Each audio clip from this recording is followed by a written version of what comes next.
जरा सोचो क्या होगा अगर एक बटलर अपने मालिक के लिए सारी हदें पार कर दे और उसके दुश्मनों की धज्जियां उड़ा दे, बस अपने मालिक की जान की हिफाजत के लिए। आज हम एक ऐसे ही बटलर की कहानी देखने वाले हैं जो किसी वन मैन आर्मी से कम नहीं, उसकी चील जैसी नजरें ही दुश्मनों को डराने के लिए काफी है। तो कहानी शुरू होती है सीएल नाम के एक बच्चे से, लेकिन ये बच्चा कोई आम बच्चा नहीं है। ये शहर की सबसे बड़ी टॉय कंपनी का इकलौता वारिस है। कुछ साल पहले सीएल ने अपने पूरे परिवार को खो दिया था और तभी से वो बाहर से पूरी तरह सख्त और बिल्कुल शांत हो चुका है। लेकिन सीएल के पास एक बटलर है जिसका नाम है सेबेस्टियन। सेबेस्टियन सिर्फ एक नौकर नहीं बल्कि सीएल के लिए किसी फरिश्ते से कम नहीं है। हर सुबह की तरह आज भी सेबेस्टियन अपने मालिक को नींद से जगाता है और दिन भर के रूटीन के बारे में बताता है। आज उसे एक खास इंसान से मिलना था जिसका नाम होता है डैमियान। सेबेस्टियन ने सीएल को अच्छे से तैयार किया और उसे डिनर पर पहुंचने की सलाह दी।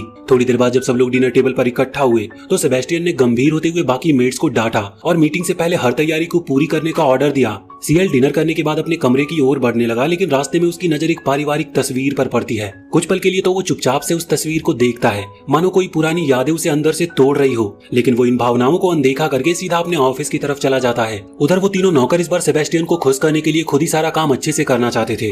सेबेस्टियन सीएल से बात कर रहा होता है तो सीएल बताता है कि उसे तेज भूख लगी है और वो खाने का इंतजार कर रहा है, लेकिन सेबेस्टियन साफ मना कर देता है। उसका कहना था कि जब तक डैमियान के साथ मीटिंग पूरी नहीं हो जाती सीएल को भूख पर काबू रखना होगा। सीएल इस बात पर कुछ भी नहीं कहता, लेकिन फिर वो अपने माता पिता की पेंटिंग की तरफ इशारा करते हुए कहता है कि अब वो चाहता है कि वहां पर उसकी खुद की तस्वीर हो, क्योंकि अब फैंटम कंपनी का असली मालिक वही है। सेबेस्टियन सीएल की इस बात को सहजता से मान लेता है, लेकिन थोड़ी ही देर में सेबेस्टियन को पता चलता है कि बाकी तीनों नौकर ने सारा काम बिगाड़ दिया है। यहाँ तक कि खाने की पूरी तैयारियां भी बर्बाद हो चुकी है। उसके पास सिर्फ 2 घंटे बचे थे जिसमें उसे सब कुछ पहले जैसा करना था। तभी उसे एक आइडिया आता है जिससे वो पूरी स्थिति को संभाल सकता था। 2 घंटे बाद डैमियान की एंट्री होती है और सेबेस्टियन उसे रिसीव करने पहुंच जाता है। डैमियान जैसे ही सामने लगे गार्डन को देखता है तो वो इतना इंप्रेस होता है कि वो मानो मंत्रमुग्ध हो गया हो। उधर तीनों मेट्स भी सेबेस्टियन का जादू देखकर बेहद ही खुश होती है। वो अब खाने की तैयारी में जुट जाता है और इस बीच डैमियान और सीएल की मीटिंग शुरू होती है। पर सीएल तो यहाँ पर मजे में उसके साथ बोर्ड गेम खेलने लगा था। खेल के दौरान ऐसा मोड़ आता है कि डैमियान का किरदार अपने पैरों को ही खो देता है। इसी के साथ डैमियान सीएल से ये बात करता है कि उसे कुछ और पैसों की जरूरत है ताकि वो खुद को और भी अच्छी तरह से सीएल की कंपनी के लिए तैयार कर सके और अपने पैरों पर मजबूती से खड़ा हो सके। लेकिन सीएल की बात कुछ और ही थी। उसने सीधा जवाब देते हुए कहा कि मेरे गेम के कैरेक्टर ने तो अपने पैर ही खो दिए, अब वो चाहे भी तो ज्यादा दूर तक चल नहीं सकता। सीएल के इस जवाब से ये साफ था कि वो डैमियान की पैसों की डिमांड से बिल्कुल भी खुश नहीं था। दोनों फिर से गेम की ओर लौटते हैं और इस बार डैमियान का कैरेक्टर पूरी तरह जलकर राख हो जाता है। इसके बाद सीएल ने थोड़ी देर आराम करने का सोचा और सीधे डाइनिंग टेबल की ओर बढ़ गया। सेबेस्टियन पहले से ही सब कुछ तैयार रख चुका था। डैमियान को एक खास किस्म की चाय ऑफर की गई जिससे वो और भी ज्यादा इंप्रेस हुआ। सेबेस्टियन ने फिर मेड मरीन को वाइन सर्व करने के लिए कहा, लेकिन मरीन घबराहट के मारे वाइन की बोतल गलती से नीचे गिरा दी। हालांकि सेबेस्टियन ने एक सेकंड भी देर नहीं की। उसने फुर्ती से टेबल क्लॉथ को खींचकर सब कुछ संभाल लिया ताकि मीटिंग पर कोई असर न पड़े। थोड़ी देर के बाद सीएल और डैमियान फिर से गेम खेलने बैठ जाते हैं, लेकिन इस बार डैमियान का कहना था कि उन्हें सीधे पेपर साइन कर देने चाहिए, पर सीएल का इरादा कुछ और ही था। वो कहता है कि पेपर बाद में, पहले गेम खत्म हो जाए। डैमियान सीएल के इस रवैये से कुछ ज्यादा खुश नहीं लग रहा था और वो कॉल का बहाना बनाकर वहां से उठ जाता है। जैसे ही वो बाहर जाता है तो वो चोरी छिपे किसी को फोन करता है और कहता है कि ये बच्चा सोचता है वो समझदार है, लेकिन मैंने इसे अपने जाल में फंसा लिया है और अब बस कुछ ही समय में फैंटम कंपनी मेरे हाथ में होगी। लेकिन जब डैमियान ये सब कह रहा होता है तभी उसे एहसास होता है कि कोई उसके पीछे खड़ा है। वो जल्दी से बाहर निकलने की कोशिश करता है, लेकिन उसकी नजर एक पेंटिंग पर जाती है। उसे उसमें कुछ अजीब सा दिखता है, मानो वो पेंटिंग धीरे धीरे बदल रही हो।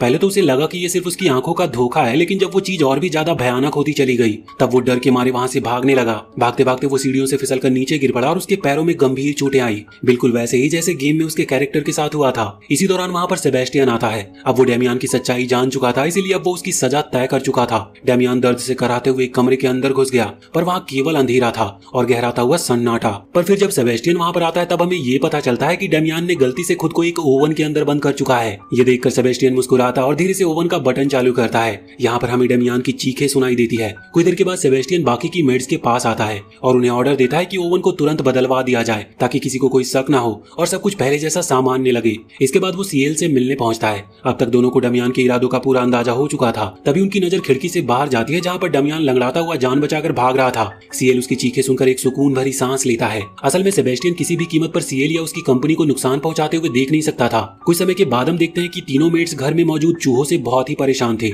और वहीं एक दूसरे कमरे में सीएल बाकी नोबल्स के साथ एक सीरियस मीटिंग कर रहा था। इस मीटिंग में एक गद्दार चूहा यानी कि धोखेबाज की चर्चा चल रही होती है जो उन्हीं के बीच बैठा था, लेकिन सीएल पहले से ही उस गद्दार को सबक सिखाने की पूरी तैयारी कर चुका होता है। उस मीटिंग में कुछ इटालियन स्मगलर भी मौजूद होते हैं जो सीएल से नाराज थे, क्योंकि एक जमाने में स्मगलिंग के सारे गोदाम की चाबी सीएल के पास थी, लेकिन क्वीन के आदेश पर उसने इन गलत धंधों पर पूरी तरह से रोक लगा दी थी। बातें अब कुछ ज्यादा ही लंबी और बोरिंग होने लगती है तो सीएल उबकर मीटिंग से बाहर निकल जाता है। इसी बीच हम देखते हैं कि मैडम रेड को, जो सीएल की आंटी थी, वो एक वक्त के लिए सेबेस्टियन पर लाइन मारती नजर आती है और उनकी बातों से सीएल और भी चिढ़ जाता है। उसे सब कुछ उबाऊ लगने लगा था और वो सीधा अपने कमरे की ओर चला जाता है। लेकिन वहां पर तो एक खास शख्स पहले से ही उसका इंतजार कर रहा था और मौका मिलते ही वो सीएल को किडनैप कर लेता है। कुछ देर के बाद सेबेस्टियन चाय लेकर सीएल के कमरे में पहुंचता है, लेकिन वहां से सीएल गायब था। सेबेस्टियन को तुरंत ही अंदेशा हो जाता है कि यहाँ पर कुछ तो गड़बड़ है और इस पूरी साजिश के पीछे था अजूरो, वही स्मगलर डॉन जो कुछ समय पहले मीटिंग में शामिल था।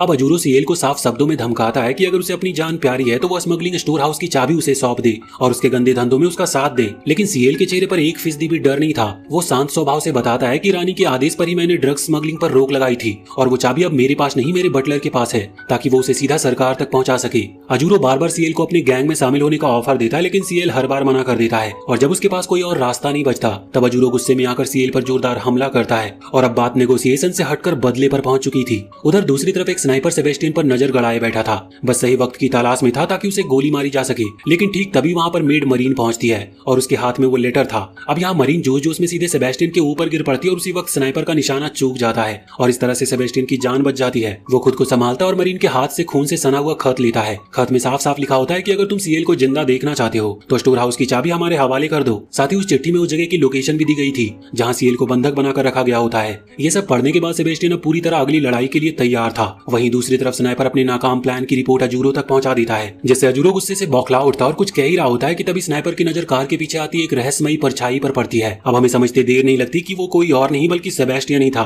वो बिना कोई वक्त गवाए उन पर हमला कर देता और इसी दौरान वहां पर अजूरो का कॉल आता है तो सेबेस्टियन उससे कहता है कि मैं सीएल को लेने वापस आ रहा हूँ और कॉल के कट होते ही सेबेस्टियन उन स्नाइपर से उनके मालिक का नाम पूछने लगता है। अब उनके पास सच्चाई बताने के सिवा और कोई चारा नहीं बचा था। असल में वो दोनों एक गहरी खाई के किनारे पर खड़े थे और अगर सेबेस्टियन एक भी कदम पीछे हटता तो वो दोनों सीधे मौत के घाट उतर जाते। जैसे उन्होंने अजूरो का नाम लिया, सेबेस्टियन एक कदम पीछे हटता है और अगले ही पल दोनों स्नाइपर खाई में गिरकर मारे जाते हैं। अब सेबेस्टियन को साफ साफ पता चल चुका था कि उसका असली दुश्मन कौन है, इसीलिए वो बिना देरी किए सीधे उसी जगह की ओर निकल पड़ता है। वहीं दूसरी तरफ अजूरो अब समझ चुका था कि सेबेस्टियन कोई आम इंसान नहीं, इसीलिए वो अपने पूरे गैंग को अलर्ट कर देता है। लेकिन जब वहां पर सेबेस्टियन पहुंचता है तो उसके सामने जो गैंग था वो ऐसे बिखर गया जैसे सूखे पत्ते आंधी में उड़ जाते हैं। सेबेस्टियन सबको खत्म करता हुआ सीधा उस कमरे तक पहुंचता है जहां पर अजूरो ने सीएल को बंधक बना करके रखा था। अब अजूरो को समझ में आ गया था कि अगर उसे जिंदा रहना है तो उसे कुछ बड़ा करना पड़ेगा। वो सीएल को ढाल बनाकर उस पर गन तान देता है और सेबेस्टियन को पीछे हटने की चेतावनी देता है। सेबेस्टियन ना चाहते हुए भी शांत खड़ा हो जाता और उसी मौके का फायदा उठाकर अजूरो के गुंडे उस पर ताबड़तोड़ गोलीबारी शुरू कर देते हैं। सेबेस्टियन का शरीर छलनी हो जाता है और उसके शरीर में कई सारे छेद हो चुके थे, यहाँ तक कि उसके सिर में भी गोली जा चुकी थी।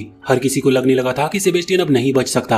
अजूरो यहाँ पर अपनी जीत का जश्न भी मनाने लगता है। वो सीएल के आई पैच को भी उतार देता है, लेकिन आश्चर्य की बात ये थी कि सीएल के चेहरे पर एक भी डर नहीं था और तभी हमें पता चलता है कि सीएल की इस शांत मुस्कान के पीछे की असली वजह सीएल धीरे से कहता है। वो कहता है कि उठो सेबेस्टियन, और अगले ही पल सेबेस्टियन वापस जिंदा हो जाता और उनके सामने खड़ा हो जाता है। हर कोई ये देखकर हैरान था क्योंकि अब एक बात सामने आ चुकी थी कि सेबेस्टियन कोई आम बटलर नहीं है, वो असल में एक डीमन है जिसने सीएल से एक सोल कॉन्ट्रैक्ट किया है। अब यहाँ सेबेस्टियन अपने शरीर में लगी गोलियां खुद ही अपने हाथों से निकाल देता है और ये देखकर सबके तो मानो होश ही उड़ जाते हैं। खून बह रहा था मगर सेबेस्टियन के चेहरे पर ना तो दर्द था ना ही डर, बस एक शैतानी मुस्कान थी। इसके बाद वो सीएल की ओर मुड़ता और कहता है कि अब वक्त आ गया है, तुम्हें अपना काम करना होगा। और अगले ही पल हम सीएल की आई पैच हटते हुए देखते हैं और उसकी आंखों में दिखाई देती है एक सील, एक जादुई मुहर जो सीएल और सेबेस्टियन के बीच हुए उस खौफनाक कॉन्ट्रैक्ट का प्रतीक था। सीएल उसी सील की ताकत का इस्तेमाल करते हुए सेबेस्टियन को एक सीधा ऑर्डर देता है कि अब खेल को खत्म करो। अजूरो का चेहरा डर से पीला पड़ चुका था। वो इतना घबरा गया कि उसने उसी पल सीएल पर गोली चला दी, लेकिन जैसे उसने अपनी आंखें खोली उसने देखा कि सेबेस्टियन ने वो गोली हवा में ही पकड़ ली थी और वो भी अपने हाथों से।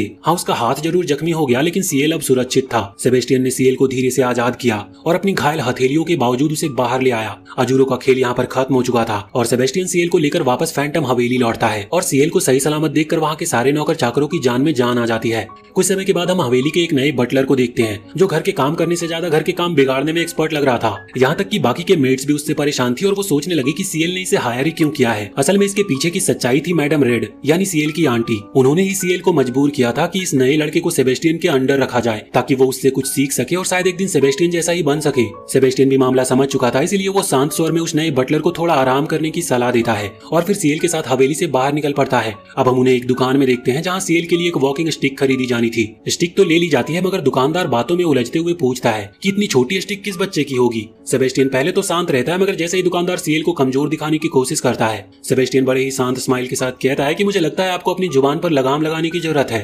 दुकानदार सहम जाता और दोनों वापस हवेली लौट जाते हैं। उधर हवेली में बाकी बटलर एक पुराने हादसे की चर्चा कर रहे थे। तनाका जो कि सबसे बुजुर्ग बटलर है, वो बताता है कि 2 साल पहले हवेली में भीषण आग लगी थी और उसी आग में सीएल के माता पिता की मौत हो गई थी। उस हादसे के बाद से इस हवेली को पूरी तरह दोबारा तैयार किया गया था। नया बटलर ये सब सुनकर हैरान रह जाता है। इसी बीच सीएल और सेबेस्टियन घर लौट चुके होते हैं, मगर जैसे ही सीएल हवेली के अंदर कदम रखता है वो एकदम से चौंक जाता है। सामने का सीन पूरी तरह से बदल चुका था। हर कोना चमक रहा होता है, कमरा जैसे नया लग रहा हो। पहले उसे लगा शायद कोई नौकर चाकर ने ज्यादा मेहनत कर दी है, मगर उसका शक तब दूर होता है जब उसे मालूम चलता है कि उसकी फियांसे उसे सरप्राइज देने आई थी। असल में ये पूरी सफाई और हर डिटेल में परफेक्शन उसकी मंगेतर ने बाकी मेड्स के साथ मिलकर करवाई थी। सीएल यहाँ पर थोड़ा चौंका जरूर था, मगर अंदर ही अंदर शायद पहली बार थोड़ी सी खुशी भी महसूस कर रहा था। जैसे ही एलिजाबेथ ने सीएल को देखा, वो बिना एक पल गवाए उससे लिपट गई। उसका चेहरा जैसे मासूमियत से खिल उठा हो, मानो ये पल जैसे उसने बरसों से इंतजार किया हो। लेकिन सीएल को इस अचानक के स्पर्श से थोड़ा हैरानी और थोड़ा खौफ भी हुआ, पर वो चाहकर भी एलिजाबेथ को खुद से अलग नहीं कर पाया। एलिजाबेथ को हमेशा से क्यूट चीजें काफी पसंद थी और इसी पसंद के चलते वो मजे मजे में सेबेस्टियन को भी क्यूट बना देती थी। सेबेस्टियन हमेशा की तरह शांत रहता था। उसके इस अजीब व्यवहार का विरोध करने की जगह तारीफ ही कर बैठता था।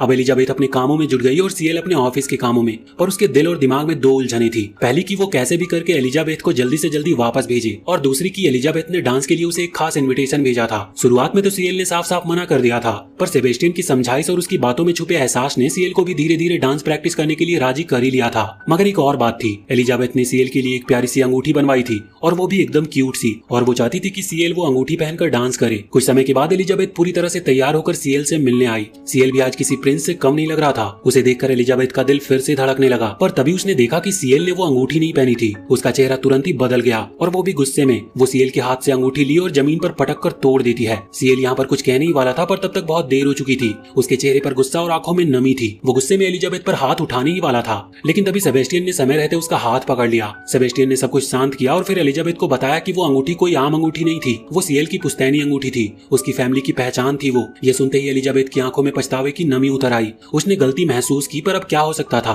तभी सीएल उसके पास आया, उसकी आंखों से आंसू पोंछे और एक बार फिर डांस के लिए हाथ बढ़ाया। एलिजाबेथ ने थोड़ी हिचक के बाद उसका हाथ थामा और दोनों फिर से उस पल में खो गए। और कुछ समय के बाद अब वक्त आ गया था एलिजाबेथ के वापस जाने का। सब लोग उसे विदा करने आए थे। सीएल भी अपने कमरे में लौट आया, पर उसके चेहरे पर अभी भी उदासी थी। उदासी उस टूटी हुई अंगूठी को लेकर जो अब नहीं थी। तभी वहाँ पर सेबेस्टियन आया, लेकिन इस बार वो अकेला नहीं। उसके हाथों में वही अंगूठी थी जिसे सबने टूटता हुआ देखा था। सेबेस्टियन ने वो अंगूठी फिर से ठीक कर दी थी, जैसे कुछ टूटा ही ना हो, और बड़े नरमी से उसने वो अंगूठी सीएल की उंगली में फिर से पहना दी। फिर मुस्कुराकर बोला कि अगर कोई नौकर अपने मालिक के लिए इतना भी ना कर सके तो उसका होना ही बेकार है। उस कमरे में एक शांति थी, पर उस शांति में एक भरोसे की गूंज भी थी। सेबेस्टियन ने धीरे से कहा, चाहे कुछ भी हो जाए, मैं हमेशा तुम्हारे साथ रहूंगा, और वो भी आखिरी सांस तक। कुछ समय के बाद हम देखते हैं कि सीएल और सेबेस्टियन लंदन की गलियों में घूमते नजर आते हैं। दरअसल वो यहाँ पर रानी के एक खास आदेश को पूरा करने आए थे। इस बार सीएल और सेबेस्टियन इस बात से खुश थे कि बिना किसी रोक टोक के वो आराम से अपना काम निपटा सकते थे। लेकिन जैसे ही वो अपने कमरे में पहुंचे, उनके होश उड़ गए। वहाँ पहले से ही लाऊ और मैडम रेड मौजूद थे। असल में लाऊ और मैडम रेड को पहले ही खबर लग चुकी थी कि सीएल लंदन आया है और रानी की तरफ से एक मर्डर मिस्ट्री की जांच कर रहा है। यहाँ पर सीएल का मकसद सिर्फ अपराधी को पकड़ना नहीं था, बल्कि वो अपने परिवार की इज्जत और नाम को समाज में फिर से ऊंचा उठाना चाहता था। वहीं लाऊ हमेशा की तरह मजाकिया लहजे में ताना मारते हुए सीएल से पूछता है कि अगर तुम जैसा कोई नन्हा बच्चा मर्डर की जगह पर जाएगा तो डर के मारे भाग नहीं जाएगा क्या। इस बार सीएल बहुत ही काम स्वभाव से लेकिन बहुत ही ठोस जवाब देते हुए कहता है कि उसे छोटा बच्चा समझना लाऊ की सबसे बड़ी गलती हो सकती है। यही हमें एक और अहम बात पता चलती है। कुछ दिनों पहले मैरी नाम की एक महिला का बेरहमी से मर्डर कर दिया गया था, और जिसने भी उसका कत्ल किया था वो कोई आम इंसान नहीं था। शहर भर में उसका नाम बदनाम हो चुका था जैक द रिपर के नाम से, क्योंकि वो आए दिन औरतों पर हमला करता था और उनका शिकार बनाता था। अब अगले सीन में सीएल को हम उस जगह पर देखते हैं जहाँ मैरी का कत्ल हुआ था, लेकिन तभी एक पुलिस ऑफिसर उसे वहाँ जाने से रोक देता है। उस पुलिस वाले का कहना था कि बच्चों को ऐसी खौफनाक जगह पर नहीं आना चाहिए, तुम्हें अपने माता पिता के साथ होना चाहिए। ये बात सीएल को चुभ जाती है, मगर वो कुछ भी कहता नहीं। तभी वहाँ पर आर्थर नाम का एक ऑफिसर आता है जो इस केस की जांच में लगा हुआ था, और जब उसे पता चलता है कि सीएल को इस केस की ज्यादा जानकारी नहीं है तो वो साफ कह देता है कि तुम अपने काम से काम रखो और इस मामले में दखल मत दो। सीएल बिना कोई हंगामा किए वहाँ से चला जाता है, लेकिन इसके बाद वो और सेबेस्टियन एक बेहद खास जगह पर पहुंचते हैं। ये जगह किसी और की नहीं बल्कि उनके पुराने खबरियों में से एक अंडरटेकर की थी। अंडरटेकर एक ऐसा शख्स था जो अक्सर खतरनाक केसों की जानकारी रखता था। सीएल और सेबेस्टियन को पूरा यकीन था कि उसके पास कुछ न कुछ जानकारी तो जरूर होगी, और जैसे ही वो उसके अंधेरे कमरे में दाखिल होते हैं, अंडरटेकर उनसे मिलकर हमेशा की तरह अजीबोगरीब बातें करने लगता है, लेकिन असली जवाब देने से बचता है। सेबेस्टियन समझ जाता है कि इसे सीधा करने का कोई और तरीका नहीं है, इसलिए वो बाकियों को कुछ देर के लिए बाहर भेज देता है। और जैसे ही सब बाहर जाते हैं, सेबेस्टियन अंडरटेकर की ठीक से खातिरदारी करता है, यानी उसे इतना डरा देता है कि अंडरटेकर सब कुछ उगलने को तैयार था। अंडरटेकर बताता है कि ये मर्डर करने वाला कोई मामूली हत्यारा नहीं था, वो सिर्फ औरतों को बेरहमी से मार ही नहीं रहा था, बल्कि उनके शरीर के अंगों को निकालकर उन्हें बेच भी रहा था। हालांकि अंडरटेकर को खुद भी नहीं पता था कि असल में ये सब कौन कर रहा है, लेकिन उसकी दी गई जानकारी ने सीएल और सेबेस्टियन के लिए रास्ता थोड़ा आसान कर दिया था। जैसे ही सब वहाँ से निकलते हैं, रास्ते में चर्चा होती है कि अगर यह हत्यारा अपने शिकारों के शरीर के अंगों को बेच रहा है तो जरूर वो किसी डॉक्टर के संपर्क में रह रहा होगा। और वहीं सीएल एक फैसला करता है, उसका अगला कदम होगा शहर के हर डॉक्टर का पता लगाना जो इस केस से जुड़ा हो सकता है। और अब सेबेस्टियन खुद आगे बढ़ते हुए सारे डॉक्टरों की लिस्ट तैयार करने की जिम्मेदारी लेता है। इस पर लाऊ और मैडम रेड चौंक जाते हैं, आखिर सेबेस्टियन इतने कम समय में पूरे शहर के डॉक्टरों का नाम कैसे पता करेगा। लेकिन सीएल ने उन्हें बस इतना कहा कि सेबेस्टियन पर पूरा भरोसा रखो। इसके बाद सब अपने घर की तरफ लौट जाते हैं, लेकिन वहाँ उनका एक और बड़ा सरप्राइज इंतजार कर रहा होता है। असल में सेबेस्टियन पहले ही घर से निकल चुका था, और जब सीएल और बाकी सब घर पहुंचे तो सेबेस्टियन पहले से वहाँ पर मौजूद था। सबसे हैरान कर देने वाली बात ये थी कि सेबेस्टियन ने सभी संदिग्ध डॉक्टरों की लिस्ट पहले से ही तैयार कर ली थी। मैडम रेड को तो यकीन ही नहीं हुआ कि सेबेस्टियन ने इतना कुछ कितनी आसानी और जल्दी से कर लिया। सेबेस्टियन ने उनके शक को दूर करने के लिए लिस्ट सभी के सामने रख दी, और जैसे उन्होंने देखा कि उस लिस्ट में शहर के नामी डॉक्टरों के नाम मौजूद हैं, सबको समझ आ गया था कि सेबेस्टियन कोई मजाक नहीं कर रहा था। सेबेस्टियन ने समझाया कि कैसे उसने हर एक नाम की बारीकी से जांच की थी और उसकी नजर एक ऐसे डॉक्टर पर पड़ी जो इन हत्याओं में शामिल हो सकता था। अब अगली ही घड़ी में सीएल पूरी तरह से एक लड़की के रूप में तैयार हो चुका था, और उसके पीछे सेबेस्टियन का पूरा प्लान था, क्योंकि उनका मानना था कि विस्काउंट नाम का एक डॉक्टर अक्सर पार्टियां करता था जिनमें वही लोग बुलाए जाते थे जो उसके बेहद करीबी होते थे। तो सेबेस्टियन ने प्लान बनाया था कि वो सीएल को एक सुंदर लड़की की तरह तैयार करेगा ताकि वो दोनों उस पार्टी में जाकर विस्काउंट को रंगे हाथों पकड़ सके। इस तरह दोनों पार्टी में शामिल हो जाते हैं। हालांकि सीएल अपनी इस लड़की वाले रूप से जरा भी खुश नहीं लग रहा था, मगर विस्काउंट तक पहुंचने के लिए उसके पास और कोई रास्ता नहीं था। और सबसे बड़ी चिंता तब शुरू हुई जब सीएल को एलिजाबेथ की आवाज सुनाई देती है। वो खुद भी उस पार्टी में आई हुई थी। अब सीएल के लिए मुसीबत दोगुनी हो चुकी थी। उसे डर होता है कि कहीं एलिजाबेथ उसे इस रूप में पहचान ना ले। वो खुद को छिपाने की कोशिश करने लगता है, पर इसी दौरान छिपते छिपते सीएल और सेबेस्टियन की नजर विस्काउंट पर पड़ती है जो पार्टी में ही मौजूद था। सेबेस्टियन सीएल से कहता है कि वो विस्काउंट के साथ जाकर डांस करे ताकि वो उसके और करीब आ सके। जैसे ही डांस शुरू होता है, विस्काउंट की नजर सीएल पर टिक जाती है जो उसकी खूब तारीफ करता है और धीरे धीरे उसे गलत तरीके से छूने भी लगा था, जिससे साफ पता चलता है कि विस्काउंट को उस लड़की में गहरी दिलचस्पी हो गई है। सीएल अंदर से तो काफी असहज महसूस करता है, लेकिन उससे भी ज्यादा डर उसे इस बात का था कि कहीं एलिजाबेथ उसके पास ना आ जाए। और जैसे ही एलिजाबेथ उसकी तरफ बढ़ती है, सेबेस्टियन बीच में आकर सबका ध्यान भटकाने के लिए खुद ही एक जादूगर बन जाता है। सेबेस्टियन का ये दाव काम करता है और उन सबका ध्यान अपनी जादू की तरफ खींच लेता है। लेकिन इसी बीच विस्काउंट सीएल को धीरे से एक शांत कमरे में ले जाता है, और ये कोई आम कमरा नहीं था। चारों तरफ धुआं धुआं सा माहौल था। सीएल कुछ समझ ही पाता उससे पहले उसकी आंखें भारी होने लगती है और वो बेहोश होकर गिर जाता है। अगली बार जब उसकी आंख खुलती है तो वो खुद को एक पिंजरे में बंद पाता और उसके चारों ओर भीड़ लगी हुई थी। असल में ये सब विस्काउंट का ही प्लान था। उसने सीएल को बेहोश करके कैद कर लिया था ताकि वो उसका ऑक्शन करवा सके और वो उसे बेच सके। अब सीएल को पक्की तरह से यकीन हो गया था कि जो इंसान इंसानों की बोली लगवा सकता है वो जरूर उन हत्याओं का जिम्मेदार भी हो सकता है। सीएल धीरे से अपनी आंखों पर बंधी पट्टी खोलता और उसकी आंखों में बसा वो शैतानी निशान तेजी से चमक उठता है। वो उसी पल सेबेस्टियन को पुकारता है और वो कहता है कि सेबेस्टियन बस अब आ जाओ। अब सीएल का इतना कहना था, कमरे की सारी लाइट चली जाती है और अगले ही पल हर तरफ बस चीखें सुनाई देती है। और जैसे ही लाइट वापस आती है, सीएल अपनी आंखें खोलकर देखता है कि उस कमरे में मौजूद सारे लोग मारे जा चुके हैं और इसके पीछे किसी और का नहीं बल्कि सेबेस्टियन का ही हाथ था। सीएल अब भी बहुत सदमे में था और वो बिल्कुल खामोश था। सेबेस्टियन उसके पास आता और बेहद शांत आवाज में कहता है कि चाहे मेरा शरीर ही खत्म क्यों ना हो जाए, पर मैं हमेशा तुम्हारे पास रहूंगा, तुम्हारी हिफाजत के लिए। सीएल की आंखों में उस वक्त कई सवाल थे, लेकिन वक्त ने उन्हें चुप कर दिए थे। अब उन्हें लगने लगा था कि ये केस यही खत्म हो चुका है, मगर अगले ही सुबह उन्हें एक जोरदार झटका लगा। अखबार की हेडलाइन चीख रही थी कि एक और लेडी का बेरहमी से कत्ल कर दिया गया, वो भी जैक द रिपर के द्वारा। यानी विस्काउंट असली हत्यारा नहीं था। उनका केस अभी भी खत्म नहीं हुआ था, बल्कि अब तो असली खेल शुरू हुआ था। अगले सीन में हम जैक द रिपर को देखते हैं। वो एक और मासूम लड़की को अपना निशाना बना रहा था, लेकिन सबसे डरावनी बात ये थी कि वो लड़की को मारने से पहले बड़े शौक से उसे तैयार करता। वो उसे सजाता है जैसे कोई खिलौना हो। वहीं दूसरी ओर सीएल और मैडम रेड एक साथ बैठकर शतरंज खेल रहे थे। खेल के बीच में मैडम रेड गंभीर होकर कहती है कि तुम्हें अंडरवर्ल्ड के इस खतरनाक खेल से दूर रहना चाहिए सीएल। सीएल की नजरें शतरंज की गोटियों पर थी, मगर उसके चेहरे से साफ था कि वो पीछे हटने वालों में से नहीं था। मैडम रेड ने फिर से पूछा, क्या तुम ये सब अपने माता पिता का बदला लेने के लिए कर रहे हो? सीएल कुछ देर तक चुप रहा, फिर धीमे से कहता है, मैं ये सब अपनी मर्जी से कर रहा हूँ ताकि मैं परिवार का नाम दोबारा से रोशन कर सकूं। ये सुनकर मैडम रेड थोड़ी भावुक हो गई थी। उन्होंने बताया कि कैसे सीएल की माँ और उनकी बहन, जिनका वो गहरा जुड़ाव था, उनकी मौत ने उन्हें तोड़ कर रख दिया। उन्हें सबसे बड़ा दुख ये था कि वो खुद कभी माँ नहीं बन सकती थी।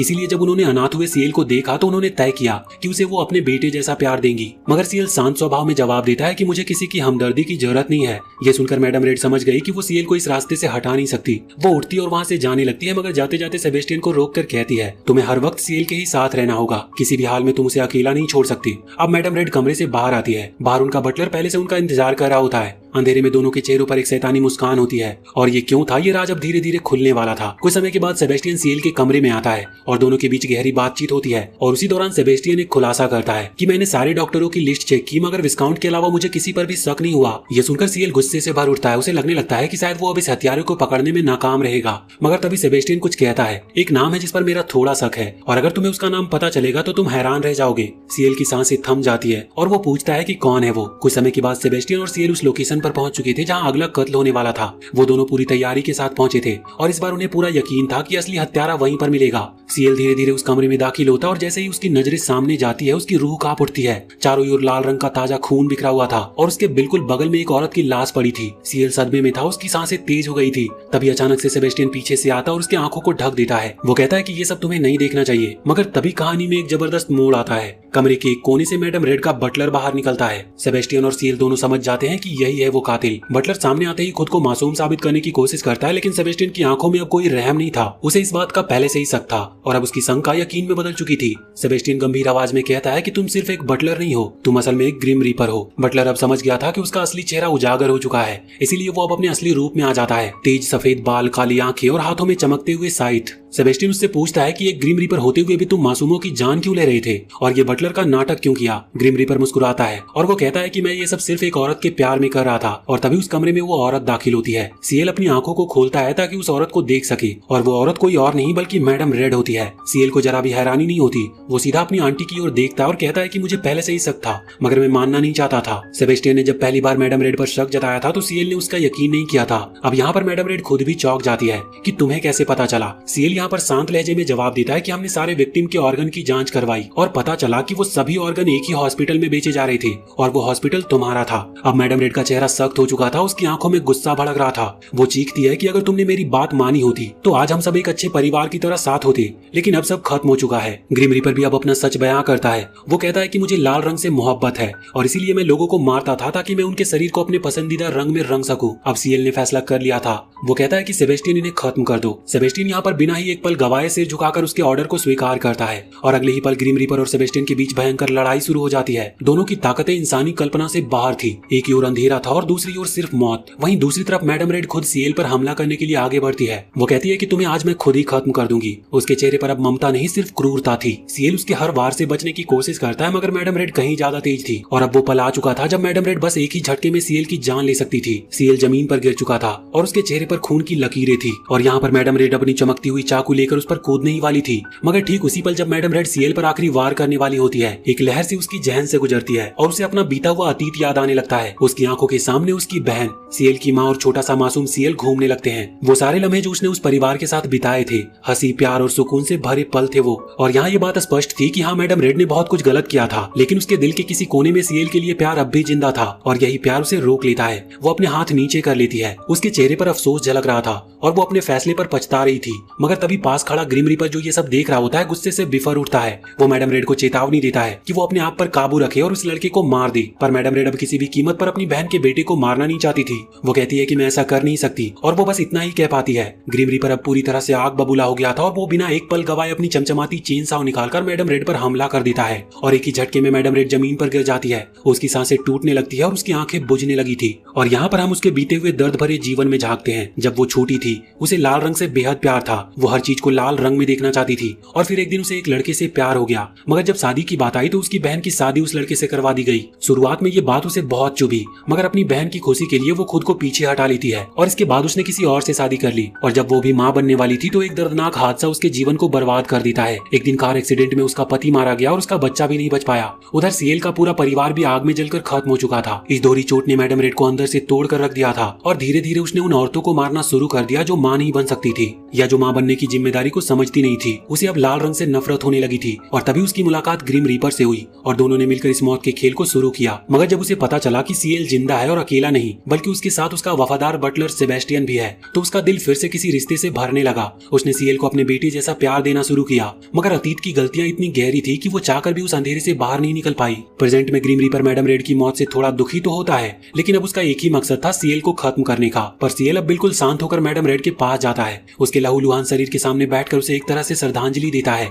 और वो कहता है कि तुम गलत थी पर तुमने आखिरी पल में खुद को साबित किया। सीएल की आंखों में भी नमी थी मगर वो रुकने वालों में नहीं था। वो तुरंत सेबेस्टियन की ओर मुड़ता और कड़क आवाज में कहता है, सेबेस्टियन अब वक्त आ गया है, अधूरे काम को खत्म करो। सेबेस्टियन यहाँ पर हल्का सा झुककर कहता है कि यस माय लॉर्ड, और अगले ही पल वो तैयार होकर ग्रिम रीपर का सामना करने के लिए आगे बढ़ता है। ग्रिम रीपर उसे घूरते हुए पूछता है कि तुम एक बच्चे की बात क्यों मानते हो? तो यहाँ पर सेबेस्टियन कहता है क्योंकि जिस दिन मैंने उससे उसका नाम हासिल किया था मैंने वादा किया था कि मैं आखिरी सांस तक उसका साथ दूंगा। अब ग्रिम रीपर को समझ आ गया था कि ये लड़ाई अब आसान नहीं होने वाली और फिर भीषण युद्ध शुरू हो जाता है। ग्रिम रीपर अपनी घातक चेनसाओ से बार बार सेबेस्टियन पर वार करता है और सेबेस्टियन अपनी रफ्तार, चपलता और असीम शक्तियों से हर हमले का जवाब देता है। यहाँ तक कि सेबेस्टियन और ग्रिम रीपर के बीच जबरदस्त लड़ाई हो जाती है। एक समय ऐसा भी आता है जब ग्रिम रीपर सेबेस्टियन पर चेनसाओ से हमला कर देता है मगर अगले ही पल जब वो देखता है कि सेबेस्टियन को जरा भी नुकसान नहीं हुआ तो वो हैरान रह जाता है। बस उसके कपड़े थोड़े गंदे हो जाते हैं लेकिन शरीर पर एक भी खरोच तक नहीं आती। इस नाकाम कोशिश के बाद भी ग्रिम रीपर हार नहीं मानता। वो फौरन अपने अगले प्लान के साथ सेबेस्टियन पर दोबारा हमला करता है मगर इस बार सेबेस्टियन अपने दोनों हाथों से उसके चेनसाओ को रोक लेता है और इसके बाद दोनों के बीच जोरदार टक्कर होती है। मुक्के, लाते और जानलेवा वार चलते हैं मगर आखिर में सेबेस्टियन भारी पड़ता है और एक जोरदार घूसा मारकर वो ग्रिम रीपर को नीचे गिरा देता है। अब सेबेस्टियन के हाथ में चेनसाओ आ चुका था और वो इसका इस्तेमाल करके ग्रिम रीपर का खेल हमेशा के लिए खत्म करने ही वाला था। ग्रिम रीपर डर के मारे अपनी जान की भीख मांगने लगा था मगर सेबेस्टियन उस पर बिल्कुल भी ध्यान नहीं देता और वो उस पर हमला करना अपना बढ़ा देता है। तभी अचानक एक हथियार से उसकी चेनसाओ रुक जाती है और ये कोई आम रुकावट नहीं थी बल्कि ग्रिम रीपर कम्युनिटी के सुपरवाइजर खुद वहां पर आ चुके थे। उनका मकसद था ग्रिम रीपर को अपने साथ वापस ले जाने का।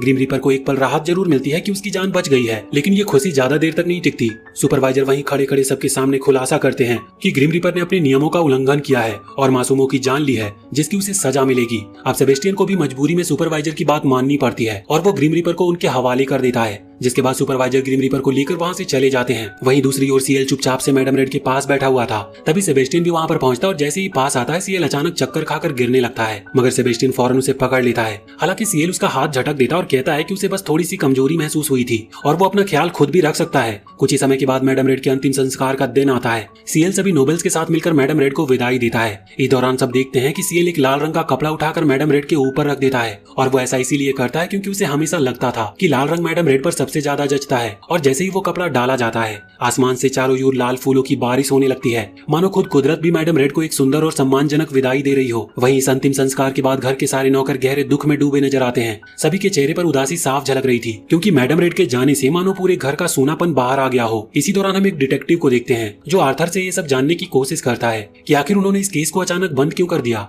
इस पर आर्थर बड़ी गंभीरता से जवाब देता है कि अगर वो इस मामले से दूर रहे तो उसी में उसकी भलाई है और एक तरह से वो उसे साफ साफ ये बताना चाह रहे थे कि ये केस अब खत्म हो चुका है और इसे फिर से उधेड़ने का कोई फायदा नहीं है। वहीं दूसरी ओर लाऊ सीएल से ये जानना चाहता था कि आखिर वो रानी को मैडम रेड के बारे में क्यों नहीं बताना चाहता। इस पर सीएल का जवाब था कि रानी को सिर्फ इस बात से मतलब होना चाहिए कि मर्डर का सिलसिला अब थम चुका है और अब जब मैडम रेड की मौत हो चुकी है तो मामला भी उसी के साथ हमेशा के लिए खत्म हो चुका है। सीएल की ये समझदारी भरी बातें सुनकर लाऊ उस पर काफी प्रभावित होता है और बिना कुछ कहे वहाँ से चला जाता है। कुछ समय के बाद सीएल और सेबेस्टियन उस जगह खड़े हो जाते हैं जहाँ मैडम रेड का अंतिम संस्कार हुआ था। उनके साथ वहाँ पर अंडरटेकर भी मौजूद होता है। वहीं अंडरटेकर एक चौंकाने वाला खुलासा करता है। वो कहता है कि उसे रानी से सख्त नफरत है क्योंकि रानी अपने सारे गंदे काम सीएल जैसे लोगों से करवाती है और वो खुद को कभी सामने नहीं लाती। इस पर सीएल साफ कहता है कि उसका परिवार शुरू से ही रानी की आज्ञा मानता आया है और वो आगे भी ऐसा करता रहेगा। मगर अंडरटेकर उसे एक खास चेतावनी देता है। वो कहता है कि कहीं ऐसा ना हो कि तुम रानी का काम करते करते खुद ही उसमें फंस जाओ। ये कहकर अंडरटेकर धीरे धीरे वहाँ से चला जाता है। इसके बाद सेबेस्टियन सीएल से एक बड़ा सवाल पूछता है, जब मैडम रेड ने तुम पर हमला किया था और तुम्हारे पास खुद की सुरक्षा के लिए पहले से बंदूक थी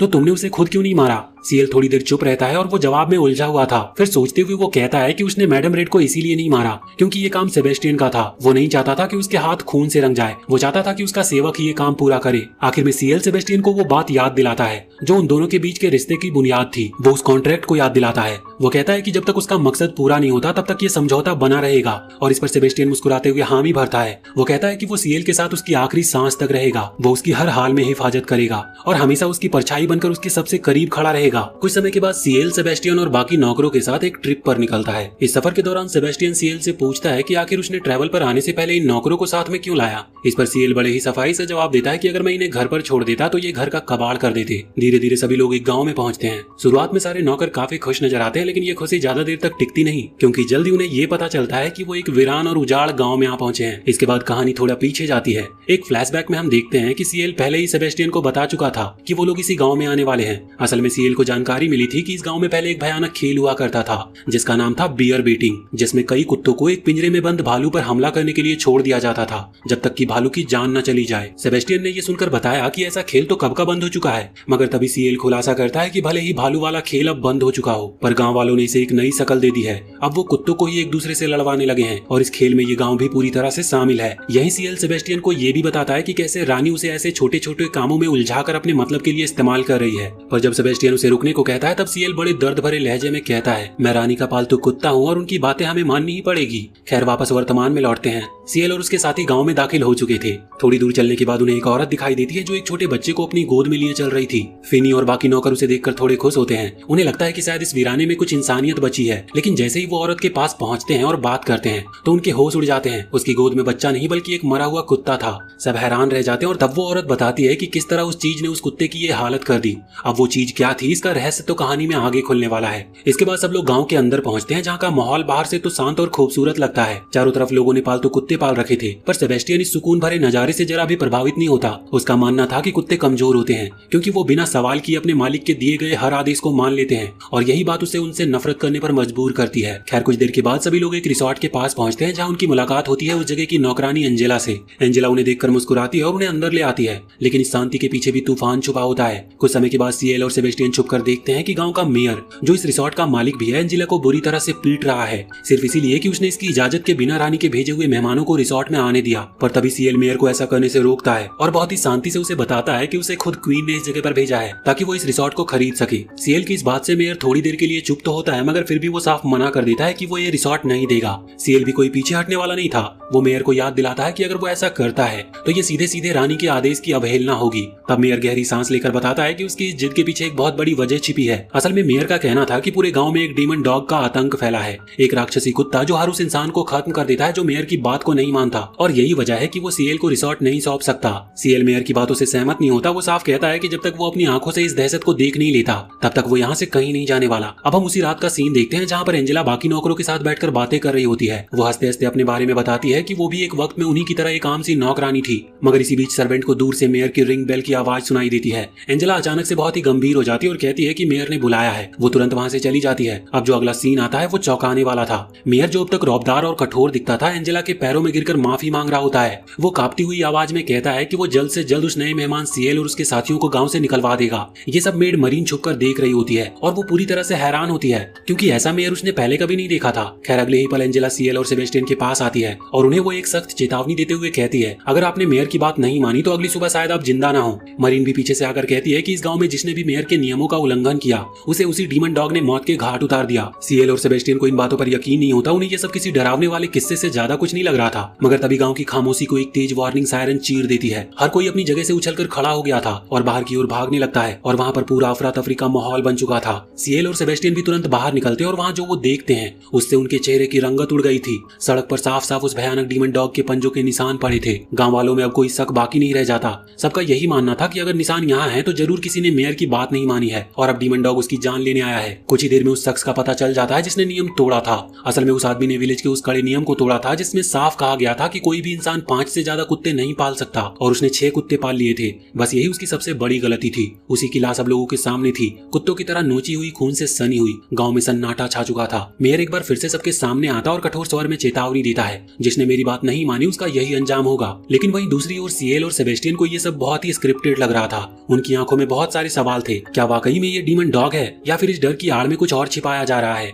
अब इस तरह अगला दिन आता है। माहौल थोड़ा हल्का और शांत था। सेबेस्टियन अपने नौकरों को थोड़ा खुश करने के इरादे से उन्हें रिसोर्ट में स्विमिंग करने का ऑफर देता है। सारे नौकर खुशी से उसकी बात मान लेते हैं और साथ मिलकर मस्ती करने लगते हैं। मगर इस शांति के बीच में सीएल चुपके से सेबेस्टियन के कान में कुछ फुसफुसाता है, एक जरूरी काम के बारे में। सेबेस्टियन उसकी बात सुनते ही गंभीर हो जाता है और वहाँ से चला जाता है। उसी समय गाँव में कई लोग अचानक एक साथ इकट्ठा होकर कहीं जाने लगते हैं। असल में उन्हें वो कुत्ता मिल चुका था जिसके बारे में कहा जा रहा था कि उसकी वजह से पिछली रात एक आदमी की जान गई थी। अब सारे गांव वाले उस कुत्ते पर अत्याचार करने निकल पड़े थे। सीएल और बाकी नौकर भी उस जगह पर पहुंचते हैं। वहाँ पर उन्होंने जो नजारा देखा वो दिल दहला देने वाला था। एक मासूम से कुत्ते को पिंजरे में कैद किया गया था और बाकी कुत्ते से उस पर हमला करवाया जा रहा था। फिनी जो खुद भी काफी संवेदनशील और भावुक था, उस मासूम कुत्ते की हालत देखकर खुद को रोक नहीं पाया। वो उस कुत्ते को बचाने के लिए पिंजरे की ओर दौड़ पड़ा, लेकिन उसकी ये इंसानियत उस पर और उसके साथियों पर भारी पड़ गई और उन्होंने फिनी और बाकी नौकरों को पकड़कर कैद कर लिया। और अब उनका इरादा था कि जैसे वो मासूम कुत्तों को लड़वाते हैं, वैसे ही नौकरों पर भी कुत्तों से हमला करवाया जाएगा। मेयर के इशारे पर गांव के हिंसक कुत्ते उन पर झपटने ही वाले थे, तभी बिल्कुल सही समय पर सेबेस्टियन वहां पर आ जाता है। वो सीएल से देर से आने के लिए माफी मांगता है और फिर सिर्फ अपनी तीखी निगाहों से उन कुत्तों को शांत कर देता है। कुत्ते वहीं पर रुक जाते हैं जैसे किसी जादू ने उन्हें बांध लिया हो। मगर गांव वालों का गुस्सा अब भी कम नहीं हुआ था। वो सेबेस्टियन और उसके साथियों पर चिल्ला रहे थे, यहाँ तक वो उनका गला पकड़ने को उतारू थे। तभी सेबेस्टियन सबके सामने एक खुलासा करता है। वो कहता है कि अब तक तुम सबने जिन बेगुनाहों की जान ली है, वो किसी डीमन डॉग की वजह से नहीं मरे थे। असल में डीमन डॉग जैसी कोई चीज थी ही नहीं। ये पूरी कहानी गढ़ी गई थी और वो भी किसी और ने नहीं बल्कि तुम्हारे मेयर ने किया था। ये पूरा गांव ये सुनकर सन्न रह गया था। सेबेस्टियन ने उनके सामने ढेरों सबूत रख दिए, तस्वीरें, दस्तावेज और वो वीडियो क्लिप जिसमें मेयर खुद एक आम कुत्ते के साथ बैठकर इस प्लान की बात कर रहा था। और सबसे बड़ा सबूत मेयर के पैरों पर कुत्ते के काटने का वही निशान था जो उस दहशती कुत्ते का बताया जा रहा था। अब गांव वालों की आंखों से पर्दा हट चुका था और वो भड़क उठे। मेयर को पीटने तक को तैयार हो गए थे वे, मगर सेबेस्टियन ने उन्हें रोका और मेयर को कानून के हवाले कर दिया। उसी गांव की जेल में बंद कर दिया गया उसे। सीएल और उसके साथी अब राहत महसूस कर रहे थे। उन्हें लग रहा था कि अब सब कुछ खत्म हो गया है, गांव में शांति लौट आई है। मगर उसी रात जेल के भीतर बंद मेयर पसीने में तरबतर हो रहा था। वो चीख चीख कर रहम की भीख मांग रहा था। वो कह रहा था कि कृपया मुझे यहाँ से निकालो, वो आ रहा है। और फिर जब अगली सुबह लोग मेयर से मिलने जेल पहुंचे तो वहाँ पर मेयर था ही नहीं। वहाँ था सिर्फ एक खून से सना हुआ कोना और दीवारों पर पंजों के गहरे निशान। कुछ समय के बाद एक व्यक्ति हाफता हुआ सीएल और बाकी सभी के पास दौड़ता हुआ आता है। उसके चेहरे पर डर और घबराहट साफ झलक रही थी। वो बुरी तरह कांपते हुए उन्हें एक चौंका देने वाली बात बताता है। वो कहता है कि गांव के बीचों बीच कुछ अजीब हो रहा है। वो सबको जल्दी से वहाँ पर चलने को कह रहा था। सीएल, सेबेस्टियन और बाकी सभी लोग उस आदमी के पीछे दौड़ते हुए गांव के बीचों बीच पहुंचते हैं और वहाँ जो नजारा उनकी आंखों के सामने आता है वो सबकी रूह कपा देने वाला था। गांव के सभी लोग जमीन पर घुटनों के बल बैठे हुए थे और सामने एक भयानक सा दृश्य था। वहाँ पर मेयर की लाश खून में सनी हुई जमीन पर पड़ी थी और उसके सामने गांव वाले उस डीमन डॉग के आगे प्रार्थना कर रहे थे। सीएल और सेबेस्टियन तुरंत लाश के पास पहुंचते हैं। सेबेस्टियन ध्यान से मेयर की लाश का मुआयना करता और फिर धीरे से कहता है, वो सीएल से कहता है कि इसका एक हाथ गायब है जिसे नोच कर अलग किया गया है। एंजेला ये सब देखकर वहीं बेहोश होकर गिर पड़ती है। सेबेस्टियन उसे गोद में उठाता और सभी लोग एंजेला को वापस रिसोर्ट लेकर आते हैं। रास्ते भर माहौल एकदम सा सन्नाटा था। अब पूरे रिसोर्ट में सिर्फ एक ही चर्चा थी, वो डीमन डॉग के बारे में। फिनी, मेरिन और बालरॉय जैसे नौकरों को अब ये लगने लगा था कि शायद ये कुत्ता सच में कोई राक्षसी आत्मा है। और अब सेबेस्टियन ने भी स्वीकार किया कि मेयर की मौत देखकर ऐसा बिल्कुल नहीं लगता कि इसके पीछे कोई आम इंसान हो सकता है। कुछ देर के बाद जब सेबेस्टियन सीएल को तैयार कर रहा होता है तो उसके चेहरे की गंभीरता देखकर वो पूछता है कि इतने गंभीर क्यों हो। सीएल धीमे स्वर में जवाब देता है कि अब तक तुम्हारी उस बात के बारे में सोच रहा था जब तुमने कहा था कि इस सब के पीछे कोई मॉन्स्टर हो सकता है, और शायद तुम सही थे। सेबेस्टियन ये सुनकर हल्के से मुस्कुरा देता है। उसे खुशी होती है कि सीएल अब इस मामले को सिर्फ एक मिशन नहीं बल्कि एक रहस्य की तरह देख रहा है और उस रहस्य को सुलझाने की उत्सुकता सीएल के अंदर जाग चुकी है। उधर उसी रात फिनी, जो अब तक एंजेला को लेकर अंदर ही अंदर कुछ महसूस करने लगा था, सोचता है कि क्यों ना जाकर उसका हाल चाल ले लिया जाए। वो एंजेला के कमरे के बाहर आता है और जैसे ही अंदर झांकता है उसका दिल टूटकर बिखर जाता है। उसने देखा एंजेला कमरे में अकेली नहीं थी, उसके साथ एक अजनबी आदमी मौजूद था और दोनों एक दूसरे के बेहद करीब थे। कुछ इस कदर की फिनी की आंखों से आंसू छलकने लगते हैं। वो वहाँ से कुछ कहे बिना उल्टे पांव भाग खड़ा होता है। वो टूटा हुआ था और खामोश और बिल्कुल बेसहारा महसूस कर रहा था। अगले दिन फिनी फिर से रिसोर्ट लौट आता है। उसके चेहरे का रंग पीला पड़ा था और आंखों के नीचे सूजन साफ दिख रही थी।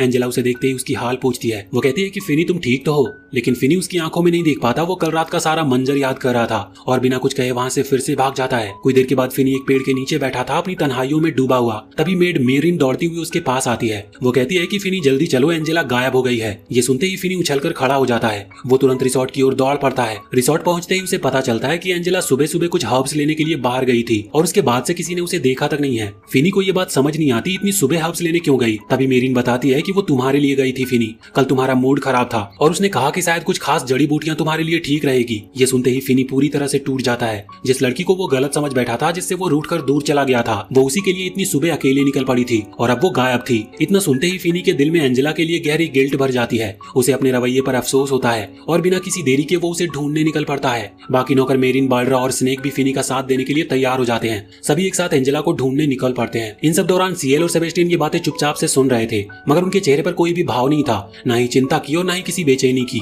वो बिल्कुल एकदम शांत थे। मगर जैसे ही बाकी सब लोग निकल जाते हैं, सीएल अचानक से बहुत गंभीर हो जाता है। वो धीमे स्वर में सेबेस्टियन से कहता है कि अब वक्त आ गया है आखिरी चाल चलने का। सेबेस्टियन मुस्कुराता है। अब उसका इरादा साफ था, ये मामला अब जल्दी खत्म होने वाला था और बड़े ही जोरदार तरीके से। उधर फिनी और बाकी नौकर एंजेला की तलाश करते करते गांव से थोड़ा दूर एक सुनसान मैदान में पहुंचते हैं और वहां उनकी आंखें फटी की फटी रह जाती है। एक अजनबी व्यक्ति वहां पर खड़ा था, पूरी तरह से नग्न, और उसके चारों तरफ लाशों का ढेर लगा था। माहौल में खामोशी नहीं बल्कि एक सर्द डर दौड़ रहा था। फिनी और बाकी जब उस आदमी के पास पहुंचते हैं तो उन्होंने देखा कि जमीन पर मेयर का वही गायब हुआ हाथ पड़ा खड़ा था, जिसे देखकर वो सब सन्न रह गए। अब उन्हें यकीन हो गया कि मेयर की मौत के पीछे इसी अजनबी व्यक्ति का हाथ था। लेकिन इससे पहले कि वो कुछ समझ पाते, अचानक गांव के लोग वहां पर आ धमकते हैं। वो लोग उस अजनबी के सामने पूजा करने लगते हैं, ये सोचकर कि शायद यही डीमन डॉग का रूप है और उनकी ये पूजा शायद उसके गुस्से को शांत कर दे। फिनी और बाकी लोग हक्के बक्के रह जाते हैं और जब वो दोबारा उस अजनबी से सवाल करने के लिए उसकी ओर बढ़ते हैं तो वो शख्स अचानक से कहीं गायब हो चुका होता है। अब सभी एकजुट होकर उसकी तलाश में निकल पड़ते हैं और थोड़ी देर के बाद वो सब फिर से ठिठक जाते हैं। सामने एक असली डीमन डॉग खड़ा था।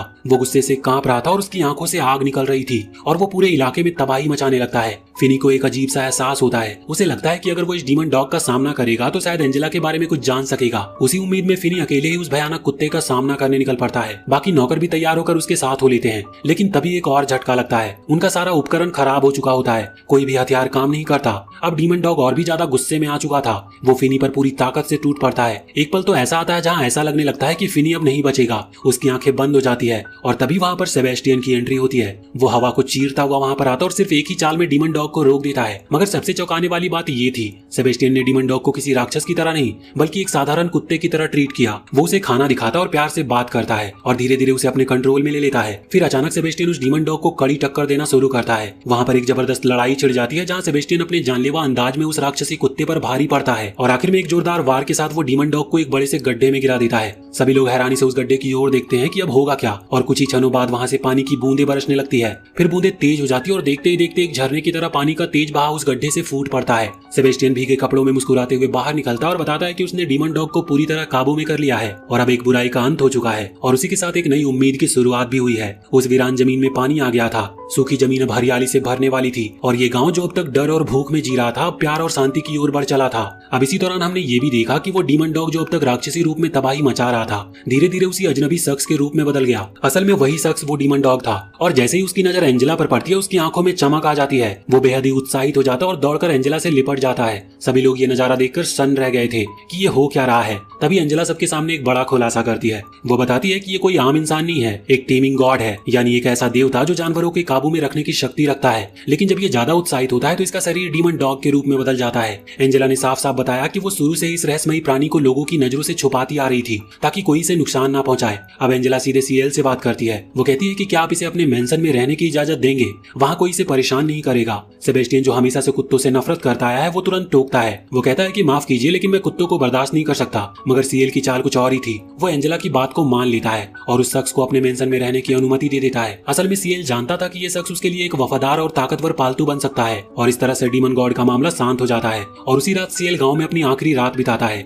एक सुकून भरी पर सोच में डूबी हुई रात। अगली सुबह सीएल और उसका पूरा दल वापसी के लिए तैयार होते हैं। गांव के लोग और एंजेला उन्हें विदा करने आते हैं और सबका मन बहुत भारी होता है। इस दौरान एंजेला सीएल से मुस्कुराकर पूछती है, क्या मैं फिर कभी डीमन डॉग से मिलने आ सकती हूँ? सेबेस्टियन झट से जवाब देता है कि हर किसी की बस की बात नहीं है डीमन डॉग को पालना, मगर तुम्हारे अंदर वो हुनर है, इसीलिए तुम्हारा स्वागत है। और फिर सीएल और उसका पूरा ग्रुप गांव को अलविदा कहकर वहां से निकल जाता है। कुछ समय के बाद सीएल अपने मेंशन में सभी नौकरों को एक खास वजह से बुलाता है। सबके मन में एक ही डर था, कहीं मास्टर अब हमें काम से निकालने तो नहीं जा रहे, मगर उनका ये डर महज एक गलतफहमी निकला। सीएल ने मुस्कुराते हुए सबके सामने एक अजीबोगरीब चीज पेश की जो कि एक खास कैमरा था। वो कहता है कि इसे मैंने हाल ही में मंगवाया है। इसकी सबसे खास बात यह है कि ये कैमरा उस इंसान की तस्वीर में उसकी सबसे पसंदीदा चीजों को कैद कर लेता है। सभी नौकर आश्चर्य में पड़ जाते हैं। सेबेस्टियन यहाँ पर अपनी हल्की सी मुस्कान को दबाता है। मेरिन और बाल्डराय के चेहरे पर भी उत्सुकता थी। सीएल बिना कुछ कहे कैमरा उठाता और फिनी की एक तस्वीर खींचता है। अगले ही पल जब वो तस्वीर बाहर निकलती है तो सब दंग रह जाते हैं। तस्वीर में फिनी के पास एक खूबसूरत नीली चिड़िया बैठी थी जो कि एकदम शांत और एकदम अपनी सी। अब इधर फिनी इस बात से बहुत हैरान था कि उस तस्वीर में उसके मरे हुए पंछी की फोटो कैसे आ गई। तभी सबसे पुराने बटलर टनाका ने ये राज खोला कि वो कैमरा सिर्फ उन्हीं चीजों की तस्वीर खींचता है जो इस दुनिया को हमेशा के लिए अलविदा कह चुकी होती है। अब ये बात सुनकर हर कोई चौंक जाता है, मगर सीएल के दिमाग में तो कोई और ही चाल चल रही होती है। वो अपने तीनों नौकरों को ये बताता है कि अब उन्हें चुपचाप सेबेस्टियन का पीछा करना होगा ताकि पता चल सके कि उसे सबसे ज्यादा कौन सी चीज पसंद है। अब ये सुनते ही तीनों नौकर इस मिशन पर लग जाते हैं ताकि सेबेस्टियन की सबसे प्रिय चीज का पता लगाया जा सके। लेकिन यहाँ खेल थोड़ा बिगड़ने लगता है जब ये तीनों मिलकर उसकी तस्वीरें खींचने की कोशिश तो करते हैं, मगर हर बार किसी न किसी वजह से असफल हो जाते हैं। काफी देर तक मेहनत करने के बावजूद भी उन्हें कुछ खास सुराग हाथ नहीं लगता।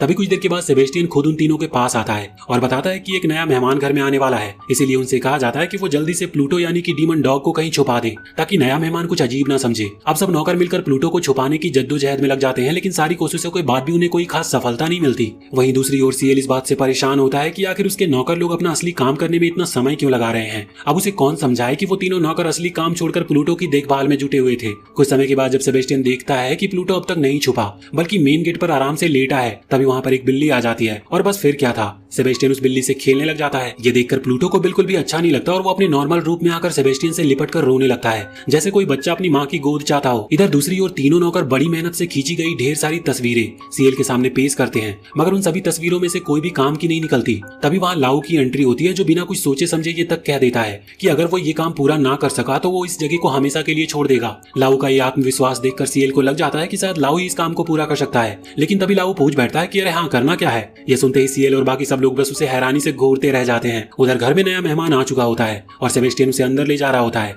मगर तभी उन दोनों की नजर लाओ की पार्टनर पर जाती है, जो वहाँ पर कुछ ज्यादा ही खुले अंदाज में घूम रही थी और उसका ये हुलिया सबका ध्यान अपनी ओर खींचने लगता है। मगर सबसे चौंकाने वाली बात तो ये होती है कि सेबेस्टियन पर इसका कोई असर ही नहीं पड़ रहा था, लेकिन वो नया मेहमान उसकी अदाओं को देखकर कुछ ज्यादा ही अचंभित हो जाता है। खैर, इस तरह लाओ का प्लान पूरी तरह से फेल हो चुका था। वहीं दूसरी ओर कुछ समय बाद सेबेस्टियन उस नए मेहमान से बातचीत में लग जाता है। उस मेहमान को ये जानना था कि आखिर उनकी कंपनी को आगे बढ़ाने के लिए क्या क्या प्लान बनाई गई है, लेकिन चूंकि टनाका ऐसे सवाल जवाबों में माहिर नहीं था, वो थोड़ा घबराकर एक कोने में जाकर चुपचाप बैठ गया। मगर तभी सेबेस्टियन पूरे आत्मविश्वास के साथ सामने आता है और उस मेहमान को कंपनी की पूरी प्लान को समझाने लगता है। अब कुछ देर के बाद सेबेस्टियन वही सारी बातें सीएल से साझा करता है। इसी बीच फिनी एक विशाल मूर्ति को हवेली के कोने में लगाने की कोशिश कर रहा था। सीएल भी वहाँ पर मौजूद होता है और जैसे ही फिनी मूर्ति को हवा में उछालता है, वो सीधी उड़ती हुई सीएल की ओर आने लगती है। फिनी आखिरी वक्त तक अपने मालिक को बचाने की कोशिश करता है, लेकिन वो इसमें सफल नहीं हो पाता। पर उसी वक्त सेबेस्टियन वहाँ पहले से पहुंच चुका होता है और वो तुरंत सीएल को गिरने से बचा लेता है और इस तरह से यहाँ पर एक बहुत ही भावुक और रोमांचक पल बनता है। और इस मौके का फायदा उठाते हुए बाकी नौकर लोग उस पल की तस्वीर खींच लेते हैं, मगर जब कुछ देर के बाद वो उस तस्वीर को देखने जाते हैं तो उनका पूरा प्लान धरा का धरा रह जाता है, क्योंकि तभी प्लूटो वहाँ पर आ जाता है और मस्ती मस्ती में उस तस्वीर का वो सत्यानाश कर देता है।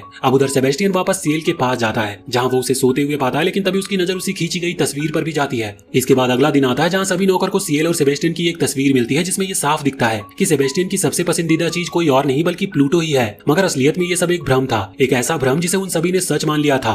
वहीं सेबेस्टियन ने सीएल को पहले ही बता दिया था कि उस कैमरे की बात महज एक अफवाह थी और उसमें दिख रही तस्वीरें सिर्फ एक तरह का भ्रम थी। अब कहानी का अगला सीन शुरू होता है, जहाँ हम एक व्यक्ति को कुछ लोगों से बचते हुए भागते हुए देखते हैं। उसके हाथ में एक खास किस्म की अंगूठी होती है, जिसे वो अपने मजबूत पंजों से कसकर पकड़े होता है। उसके चेहरे पर एक अजीब सी शैतानी मुस्कान होती है, जिसमें साफ जाहिर होता है कि वो आदमी उस अंगूठी को अपने से कभी अलग नहीं करना चाहता। लेकिन तभी वहाँ एक अनजान शख्स प्रकट होता है और वो उस आदमी से कहता है कि ये आई रिंग अपने असली मालिक की तलाश में है, इसीलिए अब उसे ये अंगूठी वापस कर देनी चाहिए। जब उस आदमी ने ये करने से मना कर दिया, तब उस अनजान शख्स ने बिना कोई दया दिखाए उसे वहीं पर खत्म कर दिया और वो खुद उस अंगूठी को लेकर सीधे एक ब्रिज से नीचे कूद गया। मगर जब वो ये सब कर रहा था तो कुछ और गुंडों ने उसे देख लिया था, जो खुद भी उस रिंग के पीछे पड़े हुए थे। अब सवाल ये है कि इस रिंग का राज क्या है, इसकी आखिर कहानी क्या है, और सबसे जरूरी कि इस रिंग का क्या कनेक्शन है सीएल और सेबेस्टियन से, और ये सब हमें देखने को मिलेगा इसके अगले पार्ट में। तो आज के लिए हम इस पार्ट को यहीं पर एंड करते हैं, और अगर आपको इसके आगे की भी कहानी जाननी है तो कमेंट करके हमें जरूर बताएं कि आपको इस वीडियो में सबसे अच्छी पार्ट क्या लगी। और वीडियो अगर पसंद आई हो तो चैनल को सब्सक्राइब करके बेल आइकन जरूर दबा लें।